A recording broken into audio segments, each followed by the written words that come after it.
नसीब है, मैं भी लालच नहीं रोक पा रही। स्नो वाइट को लगा यह सच कह रही है। उसने भी दूसरा टुकड़ा चखा, लेकिन उसे चखते ही वो बेहोश होकर गिर पड़ी। रानी हंसते हुए चली गई, क्योंकि इस बार उसने बेहद जहरीला वार किया था, जिससे बचना स्नो वाइट के लिए नामुमकिन था। स्नो वाइट ऐसी अवस्था में चली गई थी, जहां अस्थायी तौर पर उसके शरीर के अंग क्रियाशील नहीं थे। बौने भी उससे बचा नहीं सके और उन्हें लगा वह मर गई। सभी फूट फूट कर रोने लगे। उन्होंने स्नो वाइट को देखा, वो एकदम फ्रेश लग रही थी। उनका मन नहीं माना कि उसे जमीन में दफना दे, इसलिए उसके लिए कांच का बॉक्स तैयार किया और उसे उसमें सुला दिया। कांच के बॉक्स पर लिखा कि यह अनमोल है। इस बीच रानी आईने से पूछती और आईना कहता, तुम ही सबसे सुंदर हो। रानी खुद भी गर्व करती।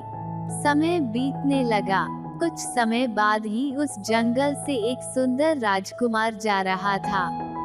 उसने स्नो वाइट को देखा और उसका दीवाना हो गया। बोनो ने भी देखा कि ये राजकुमार क्या करेगा। राजकुमार बेहद दुखी था कि जिस लड़की से मुझे प्यार हुआ, वो तो जिंदा ही नहीं है। उसने कॉफिन का कांच खोला और सोचा अलविदा करने से पहले अपने पहले प्यार को जी भर के देख लूं।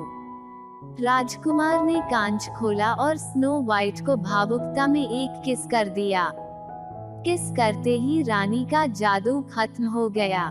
स्नो वाइट जिंदा थी। राजकुमार की खुशी का ठिकाना न रहा। बौने भी खुशी से उछल पड़े। राजकुमार स्नो वाइट को अपने देश ले गया।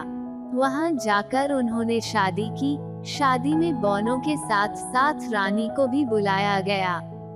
बौने भी बेहद खुश थे। इस बीच रानी ने आईने से पूछा कि कौन है सबसे हसीन, तो आईने ने कहा, तुम हो सबसे हसीन, लेकिन तुमसे भी हसीन है वो नई रानी।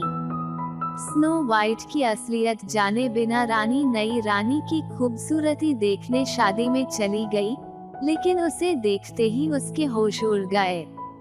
रानी को देश निकाला दे दिया गया और स्नो वाइट राजकुमार के साथ खुशी खुशी रहने लगी।